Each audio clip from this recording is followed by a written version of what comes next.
This video is brought to you by Power Performance Products, where you can get $10 off your purchase of Body Storm and Body Effects. Who's got the first question?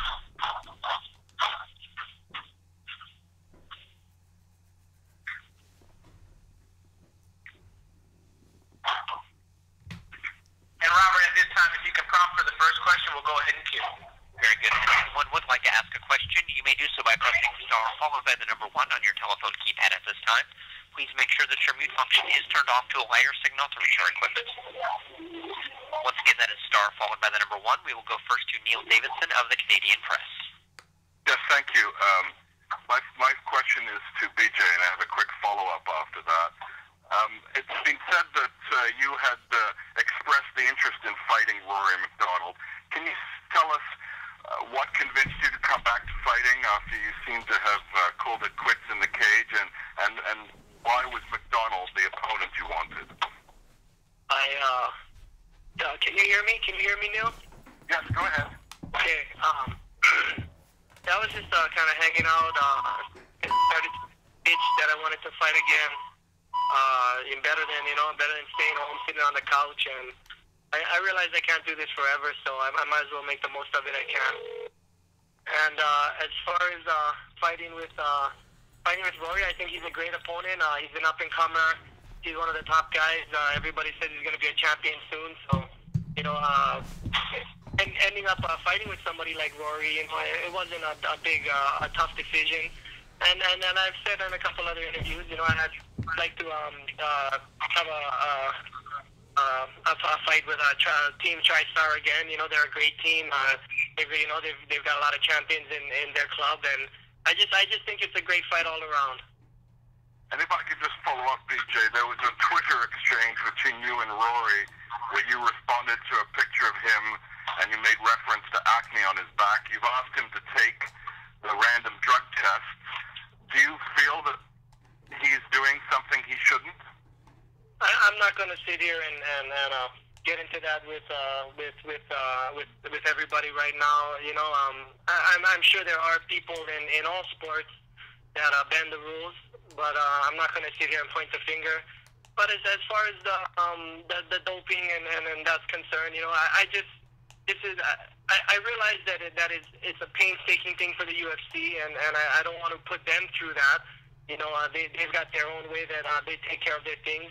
But I wanted to do if I was going to make a comeback, I want to make it as safe as I can for when I step in the ring, and that's all that this was about. I'm not pointing the finger. I'm not saying, Rory, you do steroids or anything like that. It has nothing to do with any of that. I'm just protecting my own butt. Okay, thank you. Hey everyone, Eric Shanks is on the line. Hey Eric. Hey guys. And we will now go to our next question that comes from Mark Scuti of Dallas Morning News. Hi, Dana.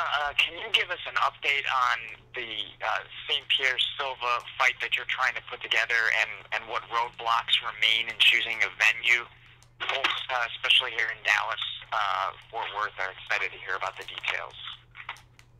I don't have any details on that yet. I don't have any details on GSP Henderson Silva. Have you talked to any of the venues about hosting a big fight, and how early do you have to plan an event like that for a venue? George St. Pierre went on vacation. He hasn't even back yet from vacation after the fight, so we haven't even talked to him. Haven't talked to anybody yet.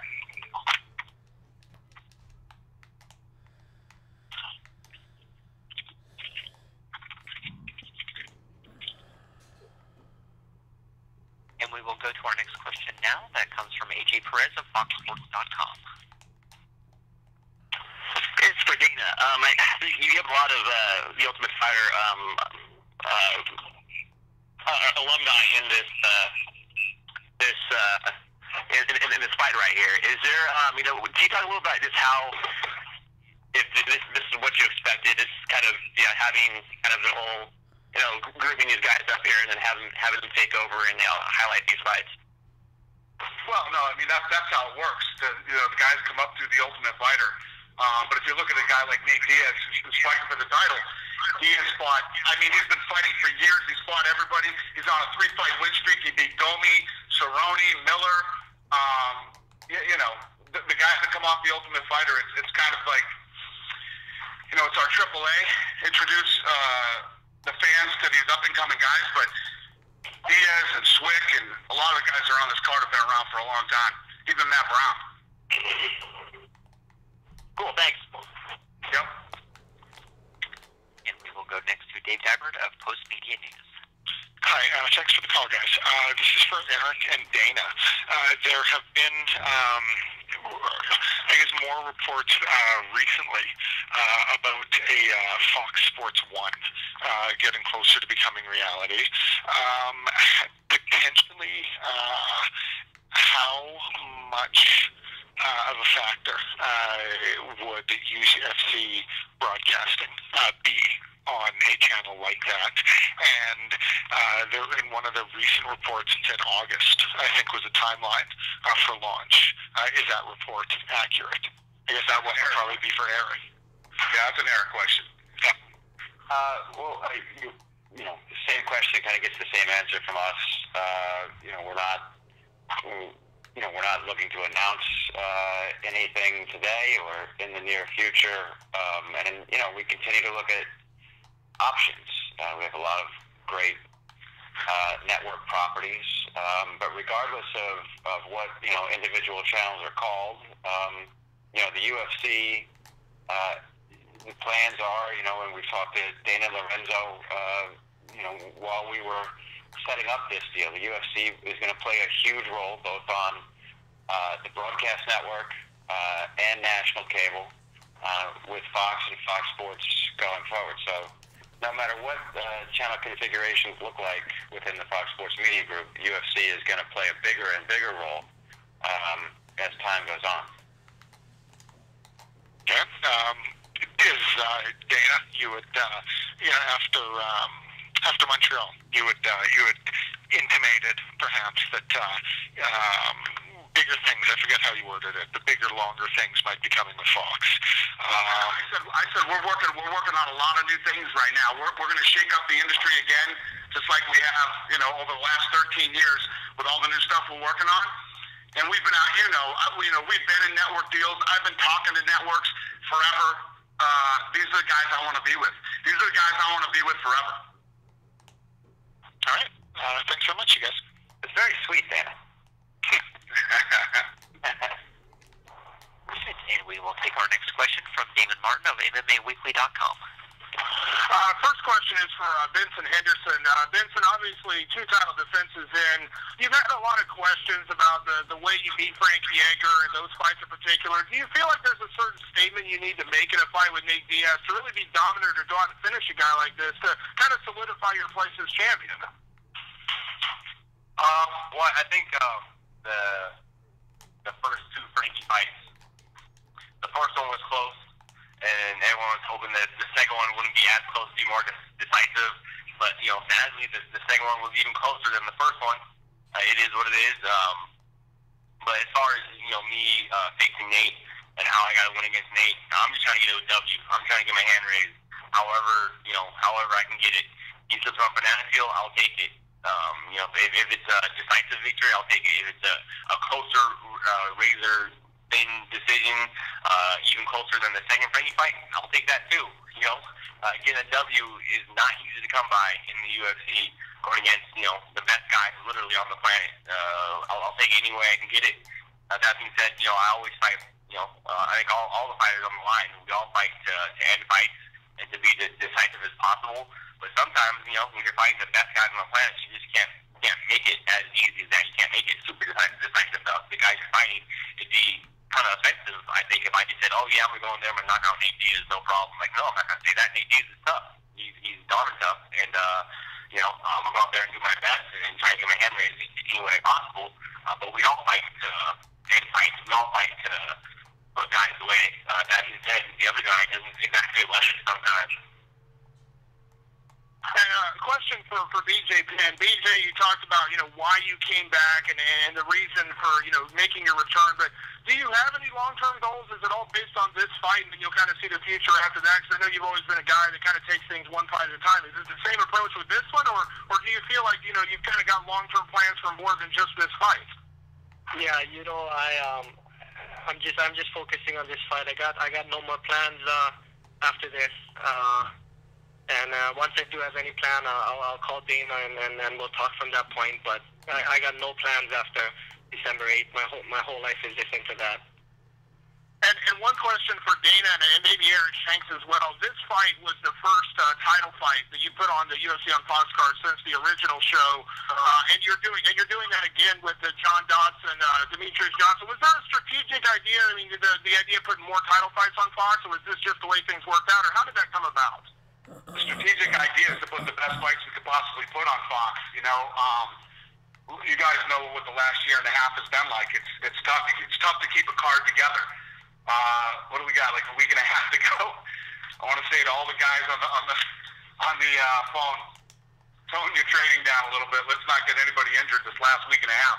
But it's always our intention to put on the best fights on Fox, on pay-per-view, on FX, on Fuel. I mean, we're always trying to put on the best fights we could possibly do. As far as title fights, this is the way it lined up. And then the same thing with the Johnson fight. I've always believed that, you know, you showcase these guys on, at the end of the day, we're a pay-per-view company. You showcase these guys on free television, and, you know, it helps build the sport. It helps build these fighters and their who they are, their background, which, by the way, we have Road to the Octagon this Sunday after the NFL on Fox, and it basically tells the stories of Ben Henderson, Nate Diaz, Shogun, Gustafsson, BJ Penn, and Rory McDonald.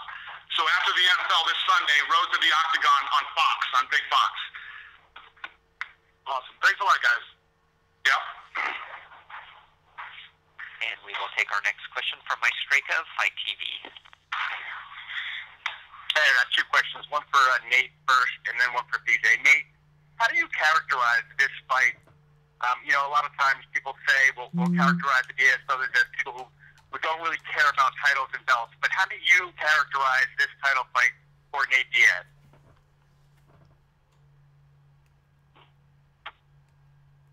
How do I characterize it?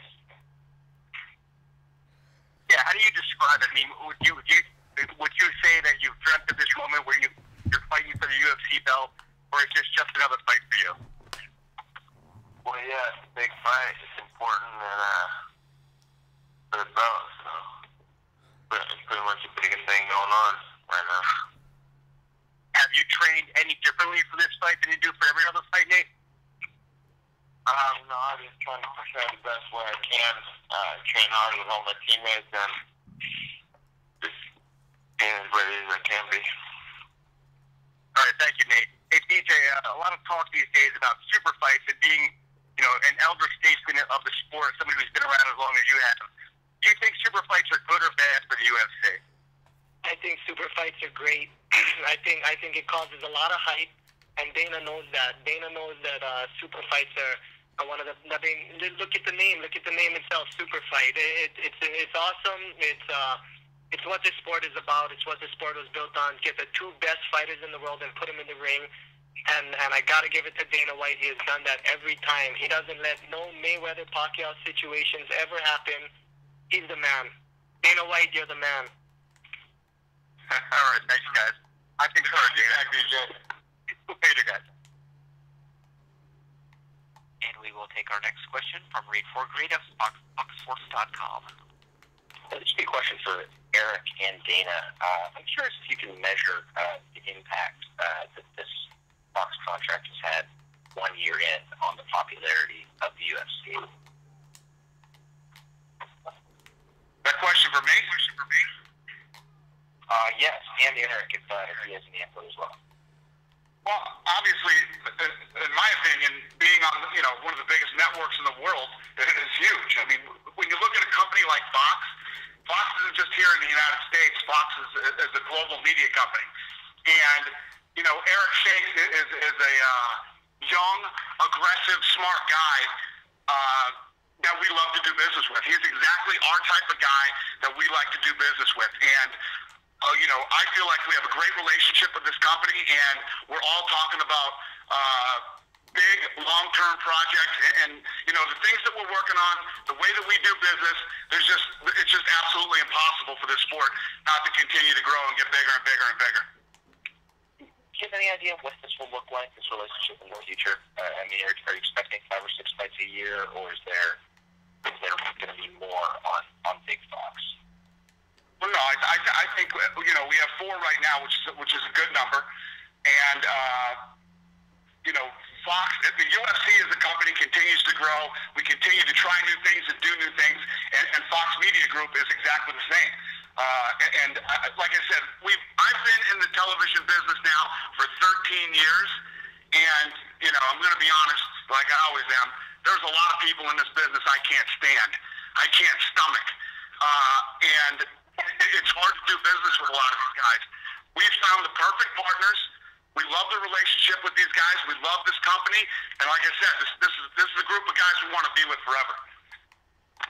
Yeah, look, I think from our standpoint, you know, we knew that this relationship is going to grow and get bigger every year. You know, the first year was really to get kind of the mainstream advertiser base behind it, and also promote the UFC with, you know, in the likes of NFL and Major League Baseball and college football, and make it part of, you know, a big Fox Sports portfolio. And we've done that. We've got over 100 major advertisers now. We've introduced 15 new advertiser categories just in the last 12 months. So this is exactly where we thought we would be, if not ahead. And you know, with some of the things that we're talking about with Dana and Lorenzo, this relationship, you know, is going to look different over the next, you know, 2 years, 3 years, and it's only going to get bigger, because you're going to get much more economic support from the advertiser base behind it. And when that happens, you know, this thing is going to be, you know, one of the top sports in the U.S. on television. Even if you look at the ratings today, I mean, you know, you look at college football over the weekend. How many games did above, you know, just take our last 2 fights. How many college football games did above a 1-5 last week? You know, UFC ranks right there in you know, probably the top 10 college football games of the weekend. Pretty amazing. And we will take our next question from Dave Meltzer of WrestlingObserver.com. Yeah, this is for, I guess, for Eric and Dana both. I don't know that an announcement can be made, but is there any kind of a time frame as far as when an announcement is going to be made as far as what night Ultimate Fighter is going to be on in January? Yeah, we're still working on it. We're working on that with the guys at FX. So, you know, as soon as it's ready, we'll announce it. We're not ready yet. Okay, and as far as the women go, is there any kind of a, like, can we expect that in the first quarter of next year, or is that even too vague to say? I don't know. Again, these are all deals that are still being worked on, so I'm not going to talk about them until they're done. Okay. It's always a pain in my ass when I talk about stuff before they're done. Okay. All right. Okay, thanks very much. All right, just so you guys know, Shogun is on now. Anybody has any questions for Shogun? And we will take our next question from Corey Smith of MMANonstop.com. Hi guys, my question is for Rory. Recently you said on UFC Tonight that you wanted to fight more often. Is that more of you want to fight kind of more quantity over quality, or is it just something that you want to fight regardless of how that goes? I don't really care. I just want to fight more often, like quality or whatever. I don't care. You know, after this fight with BJ, I'm pretty much ready to fight. You know, March or take short notice fight. You know, as long as I keep my weight in check, won't be a problem for me to make 170 on short notice anymore. So, you know, I'm pretty much ready to go all the time now.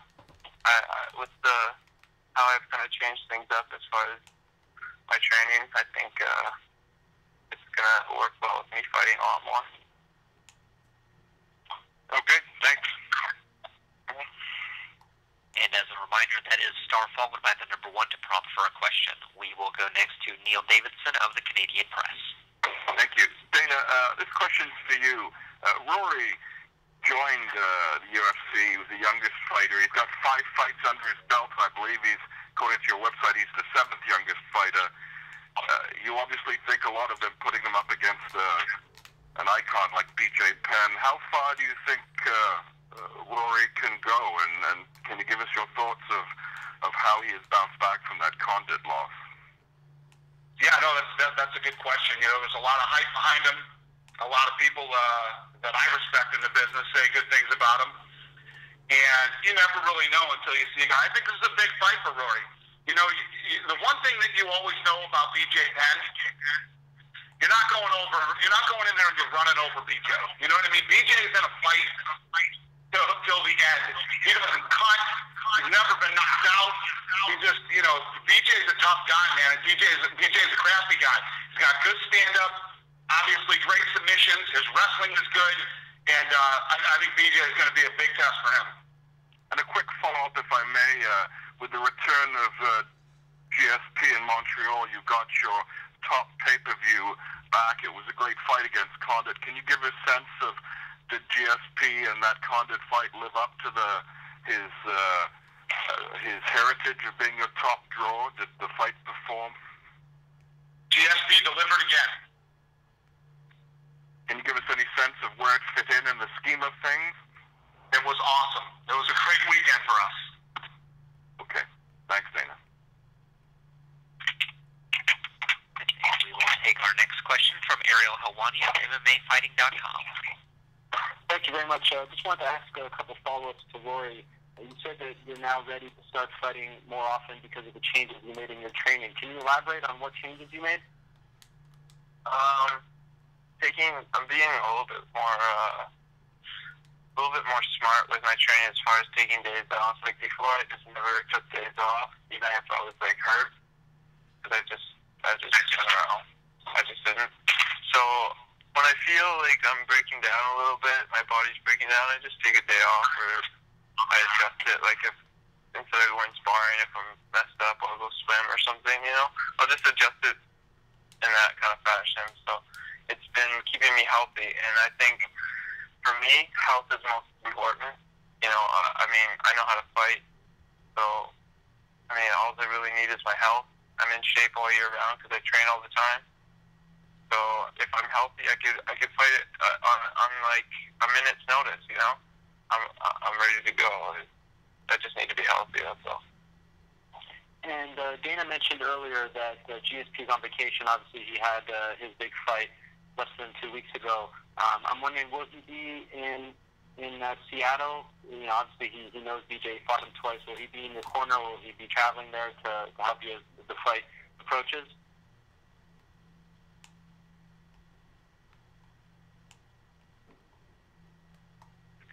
Ariel, can you say that one more time? Sure. I was wondering if GSP, considering the fact that you fought BJ twice, I know he's on vacation, Dana said, but I was wondering if he'll be able to, or if he will be in Seattle, you know, helping you out, courting or anything of that sort. No, I don't think so. How much did you, you know, you sort of confide in him and ask him questions? And obviously he was training for a big fight, but did he tell you a lot about his two fights against BJ? Did you try to, you know, draw from that experience at all as you trained for this fight? Nah, a little bit. I mean, I didn't really ask him anything. I mean, I watched it. I mean, he told me a few things, but it's not like I'm not like the kind of guy that really wants to know everything about somebody. I really don't care. I mean, for all I know, BJ could completely have changed his training, and like maybe he's a Muay Thai fighter now. Who knows? You know, I don't really care. I just get better as a fighter and as a martial artist, and I just react to what's in it. I really don't care about the past, or you know. I mean, he told me a few things that were interesting, but that's about it. Thanks. Yeah. And we will take our next question from Mauricio Dejo of UOL. Hi, I'd like to ask a question to Shogun. Shogun, do you think this fight leads you to a title shot? If you win, do you think you can step up and pass guys like Machida and Henderson? Você acha que essa luta é uma vitória seria pro ou esperar pelos estados do Henderson do futuro? Eu acho que o cinturão é uma sequência do trabalho e hoje estou pensando no Gustafsson. Sempre eu já penso nele e não penso em depois disso, então só estou pensando no Gustafsson. It's important to think step by step. Right now I'm focusing Gustafsson, so everything can change from one day to another. And right now I'm all about the fight against Gustafsson. And what did you change in your preparation for this fight?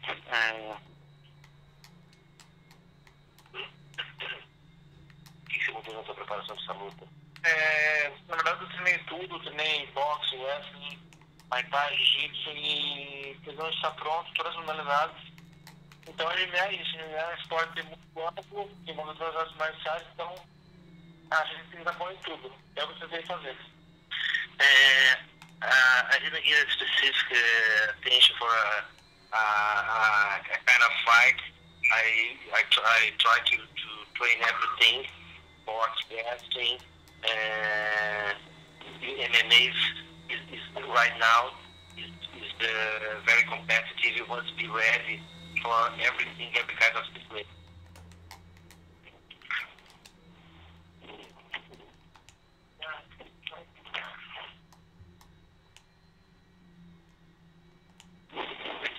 And we will now go to our next question that comes from AJ Perez of FoxSports.com. This is for Shogun. I just wanted to see if he has any regrets from not taking that fight against Jones when it was offered to him in August. And the second part is I want to ask about how he sees this fight with Gustafsson and how he sees it going. Can you repeat the second part, please? Sure. How he sees the fight going for this next one coming up.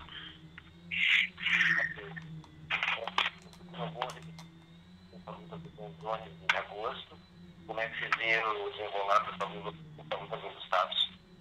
Não me arrependi porque eu tinha pouco treinamento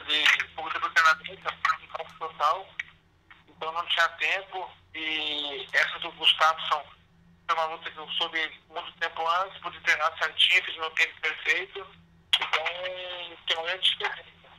Eu deixei para você bem claro, se tivesse 6 semanas, nós aceitaríamos o John Jones. Como eu tinha só 2, não pude aceitar. Como é que você vê o desenrolar dessa luta com os Estados? É uma luta que o Gustavo é um trocador, eu também. Então, com certeza, essa é uma luta que vai ganhar todos os fãs aí que gostam de porrada. Okay. The first question is that I was off, totally off, when the UFC invited me to fight against Jones. Everybody knew that I was off. It was 2 weeks after my fight against Vera. So I accepted the fight. I told to Lorenzo that I just need 6 weeks, but Lorenzo explained me there is not enough time. There's a lot of things involved in the event. So they offered me just 2 weeks, and wasn't enough time to make a good preparation. Right now, I made a wonderful camp for the Gustafsson fight. Everything's running okay. The schedule, no changes, no injuries. So 3 months camp is almost done. So I'm ready for this fight. And about the Gustafsson fight, I think it's a fight that every fan wants to see because both look for the knockout. We are strikers. I think the fans will have a wonderful show, and let's see what's going to happen. Great, thank you. And we will take our next question from Mike Chiappetta of MMAfighting.com. My first question for BJ. Penn, please. BJ, you obviously draw a lot of different reactions from fans and from people who watch. You have a very loyal fan base, people who believe in you. You also have people who doubt what you can do at this stage of your career. And I guess there's sort of a consensus that we don't really know what to expect from you after a little bit of time off. What do you expect out of yourself on December the 8th? I really expect a lot out of myself on December 8th.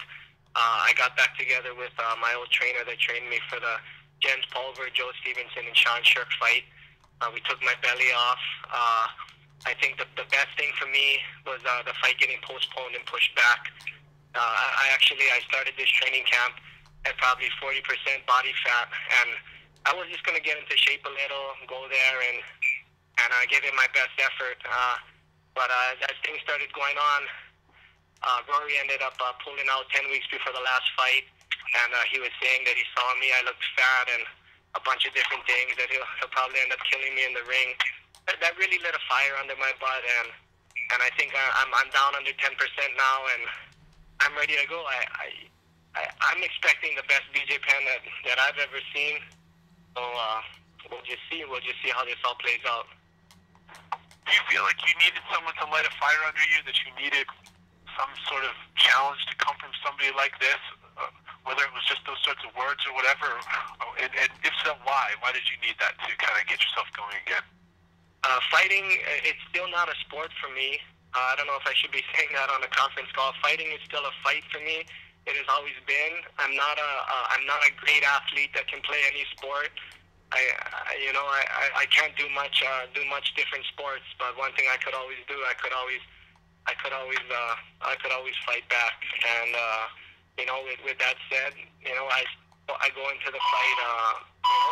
This is a fight. This isn't putting baskets in a hole, a ball in a hole.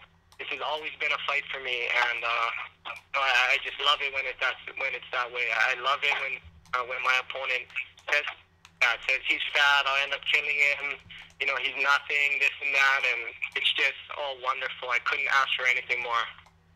So do you feel like you sort of got your old mentality back in the sense of someone kind of challenging you needing to step up? I never lost my old mentality, actually. I think I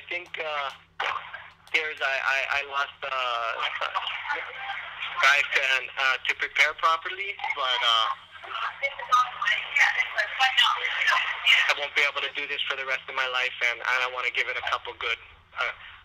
good shot, with this fight coming up. And you mentioned, the super fights before and how good they were for the sport. When you fought George in the super fight, you were obviously the smaller man in that fight. Even though George is a smaller man, do you think that he sort of owes it to the sport to take the fight against Henderson? That fight, that's on George himself, but everybody on this phone call knows what BJ do. I'm sorry, you said everybody on the phone call knows what BJ would do? Yeah, you know what I would do if Dana called me and said to fight the champion above. You know what I would do. Okay, cool. Thank you very much. I have one question for Nate, if I can. Nate, having fought for a while and being part of the camp that's been involved in a lot of high-profile fights, I mean, for you personally, what would it mean to you to win and become a UFC champion?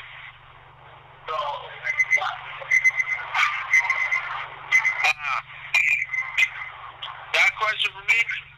Yes. I think it'd be good because my whole team's been champions since or somewhere down the line. I think, I don't know, maybe it's my turn. It's something like that, and represent my team.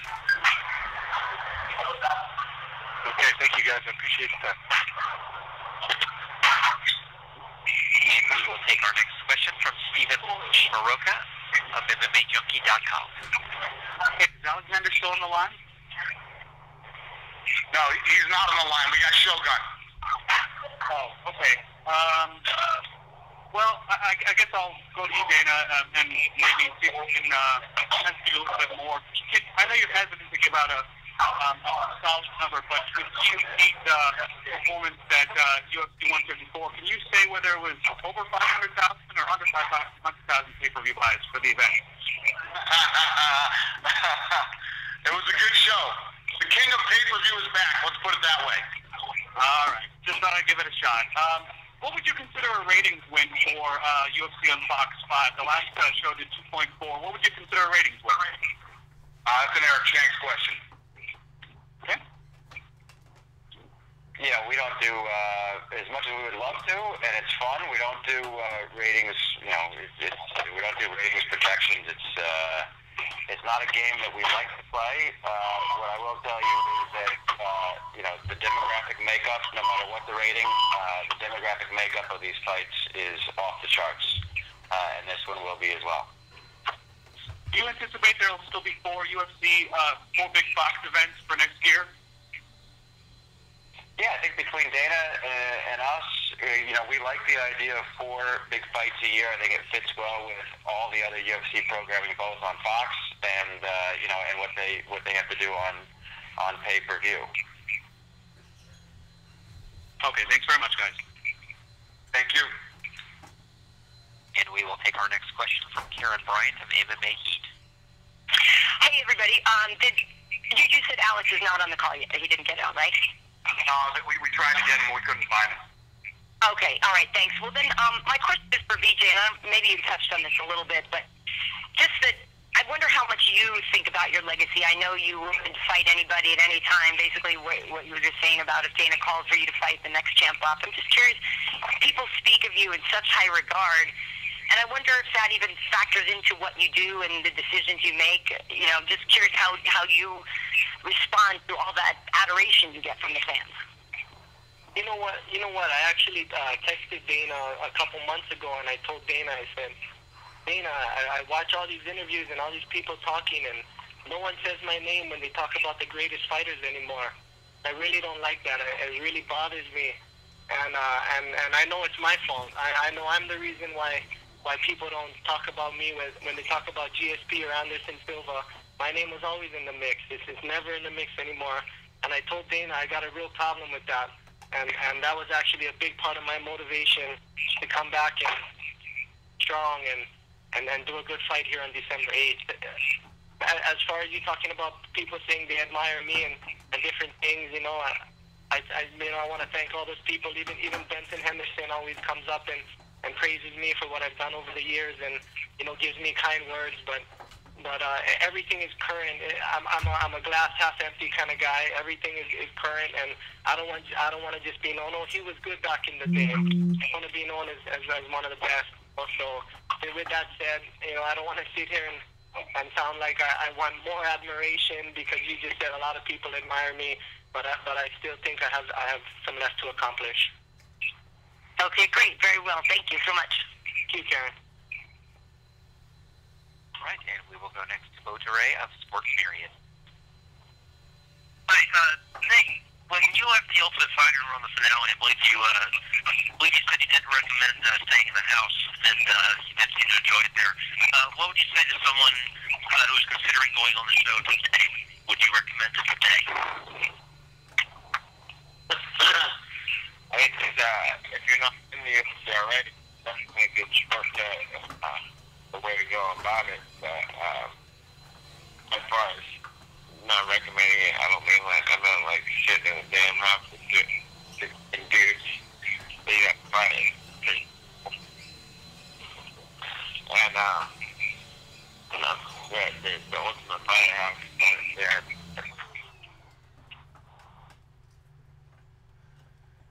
Okay, and for Ben, is Mr. Henderson still on the call? Benson, you're still on the mic, correct? Ben? Yeah, I'm here. Okay, yeah, I wanted to ask basically, looking through your past record, you've got Fight of the Year, Fight of the Year, Fight of the Night, Fight of the Night, Fight of the Night, and UFC Lightweight Championship, which a lot of great fighters have held, and I think, we've gone through about 50 minutes of this conference call. You've had, I think, one question. What do you think you need to do to get the media to pay more attention to you? I don't think I really need to do a whole lot. I think I just need to continue doing what I'm doing. It's all a process. Life is a process. You want to, raise good kids. It doesn't happen in one day. You want to be a great fighter. It doesn't happen overnight. You want to be the best MMA promoter in the history of all MMA promoters. You want to build your company up. You don't build your company up. You don't buy a company and then build it up out of nowhere, and all of a sudden it's the biggest organization ever. It takes time. You gotta lay the groundwork, stay on that grind, stay at it, and then eventually, you get those big, huge national deals with the national the TV stations that are seen worldwide. But it's just a matter of staying on the grind, keep doing what I'm doing, and eventually, if I keep on winning and keep putting the work in, then everything else falls into place. It's something I try to be too worried about, trying to think about too much, but just stay plugging away. I got big shoes to fill. If I do want to be one of the great flyweights of all time, I have huge shoes to fill, and I'm excited to get that chance. All right, that's one. All right, we'll take one more question. And that question will come from Ariel Helwani of MMAfighting.com. Thank you. Just had two quick follow-ups for Eric Shanks. Is he still there? Yeah, Ariel. Hey, Eric. I was just wondering if you can comment on, obviously you didn't want to comment about the reports about the channel, but there was also a report about, because Fox will have the Super Bowl next year, Meadowlands and whatnot, if UFC and Fox want to put a show that weekend. Is there anything you can comment on as far as that is concerned? Look, I mean, the short answer is we would love to. We think that Super Bowl week in New York is going to be unlike anything else, and we're gonna own the city. We're gonna own that week of sports television, and there's nothing better we can think of than a big fight that week. So we're talking to Dana and Lorenzo about that. Love for it to happen. We've got to see if they can, if they can put it together. We're trying to convince them to fight, outside in February in the Octagon. Would be fantastic. Oh wow! So you want this to? Oh, that's a joke. Okay, I'm joking. Yeah. Okay, wow, that's incredible. Fighters on the call this one. I'm not fighting that week. And then just one more. The prelims for this call, for this card, is they're going to air on FX after the Facebook prelims. That's the first time in the past they've been on Fuel. Will that be the norm for all the big Fox shows now? Yeah, we think so.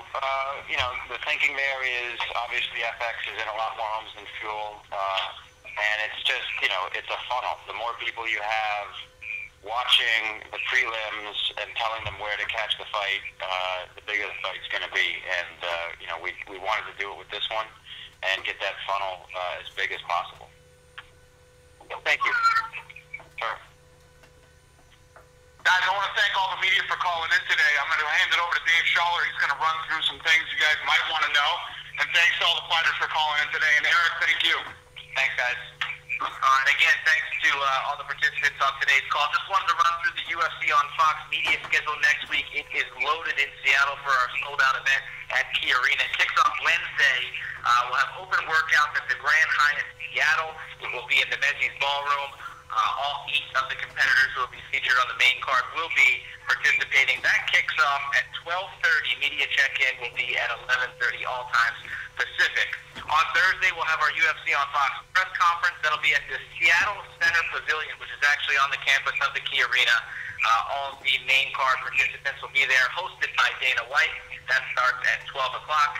And as you know, on Friday, we go right to the weigh-ins at Key Arena. I can confirm for you guys today, UFC flyweight champion Demetrius Johnson will be the Q&A featured guest. That'll be at 2 o'clock. Fighters on the scale at 4.